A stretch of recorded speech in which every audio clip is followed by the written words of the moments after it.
a Paulo. Nós podemos dizer que o ministério de Paulo é um desdobramento da visão de Estevão. Então, nesse sentido da casa de Deus. Então, no verso 22, ele diz: se o viver na carne traz fruto para o meu trabalho. Que trabalho é esse agora, não é? Eu já não sei o que hei de escolher, partir ou ficar. Agora olha, ora, de um lado e de outro eu estou constrangido. Que lindo, não é? Vamos ver os dois lados que estão constranger, é apertar. É pôr correntes, um dos sentidos do termo, é pôr correntes e levar arrastado. Ele está dizendo, por um lado, o que me constrange é Cristo. Eu não vejo razão em continuar essa existência, de alguma maneira, apartado da face dele. Meu desejo é vê-lo face a face.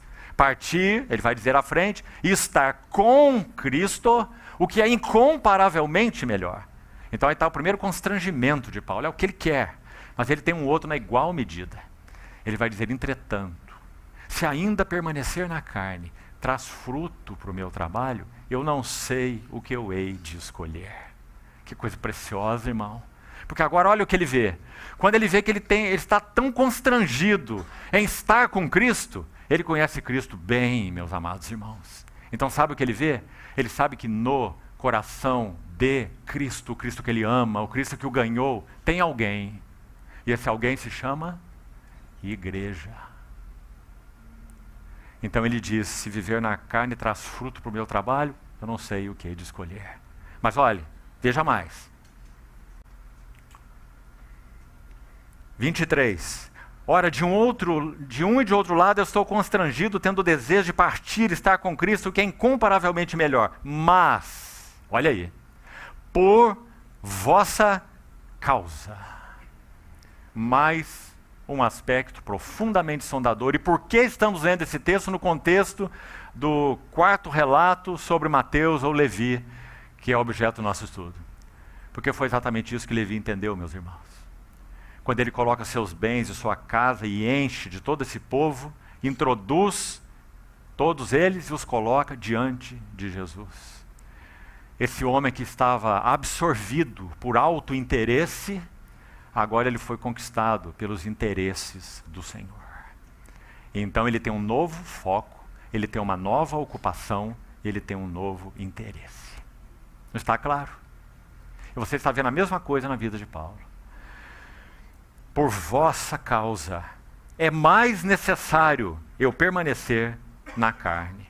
E convencido disso, eu estou certo de que ficarei e permanecerei com todos vós. E agora está outra frase aqui, irmão, maravilhosa, para você pensar, orar ao Senhor, perguntar ao Senhor sobre o significado disso em sua vida, de servo dele, de serva dele. Olhe, ficarei convosco. Para quê? Porque é tão deleitável estar com vocês. Faz tão bem para mim. Vocês são tão preciosos. O que ele diz?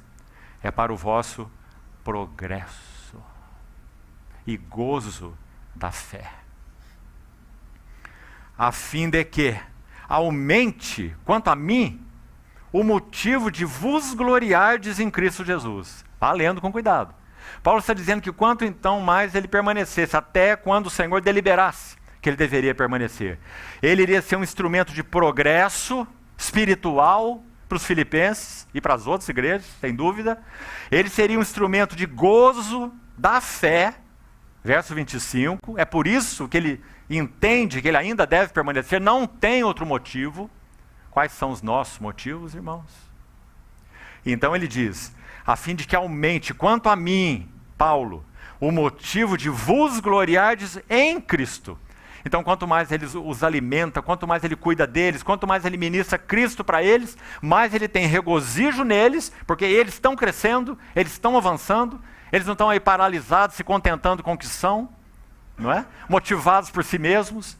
Vamos pensar no nosso contexto atual. Contentes com até onde estamos, contentes com nossas reuniões, contentes com estarmos juntos, contentes seja o que for, com o ambiente social. Mas ele diz, vosso progresso, se vocês não progridem, eu estou triste. Se vocês estão avançando no gozo da fé, eu estou abatido. Então, verso 26, a fim de que aumente quanto a mim, o motivo de vos gloriardes em Cristo Jesus, pela minha presença de novo convosco. Então, meus irmãos, na verdade, só há um único motivo pelo qual o Senhor conserva nossas vidas aqui. É esse. Nós vimos nosso irmão que veio aqui no final da reunião dar um testemunho sobre a condição de saúde dele. Todos nos alegramos. Nosso irmão permanecerá conosco. Mas qual é o propósito? Dele ou de qualquer um de nós, permanecermos uns com os outros. Qual é o propósito? Qual é o propósito? Longevidade é propósito de vida? Irmão, você acha que é? Longevidade não é propósito de vida. Dentre os mais santos servos do Senhor, partiram com muita tenra idade.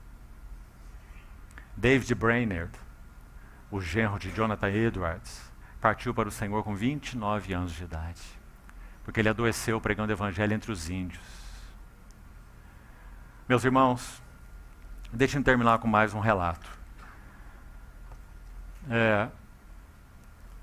Você já ouviu falar certamente do movimento chamado Morávio. Havia um expoente entre eles, que era um conde nobre, chamado Nikolaus Zinzendorf. Quando ele tinha 6 anos de idade, ele morava num castelo, ele era um nobre, na Morávia. Ele escrevia bilhetes de amor ao Senhor e jogava pela janela do seu quarto. E dizia assim: ó Deus, envia os seus anjos para buscar as minhas cartas de amor para ti. Certa vez ele estava caminhando num determinado lugar, quando jovem já, e ele viu um quadro de Cristo crucificado.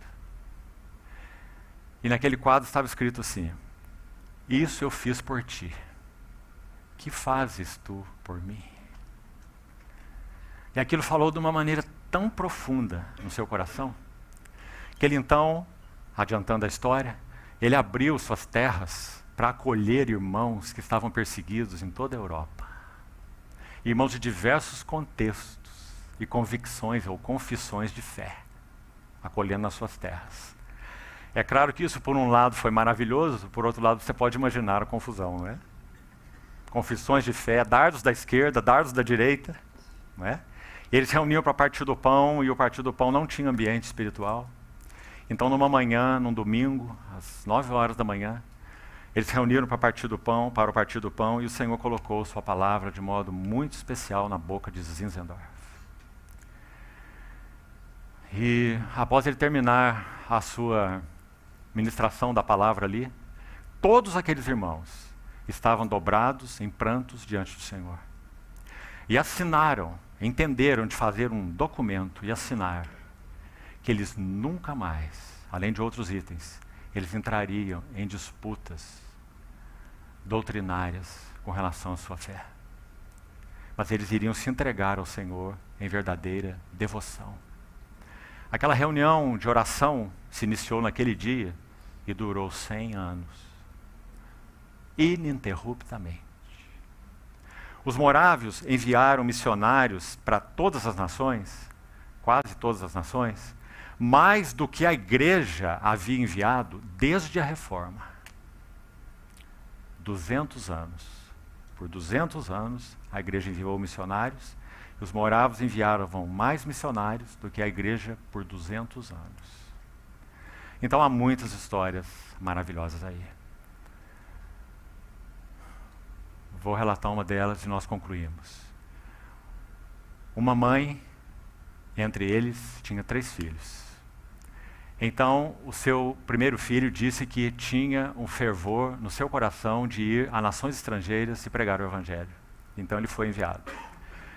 E ela recebe notícias que ele adoeceu e morreu.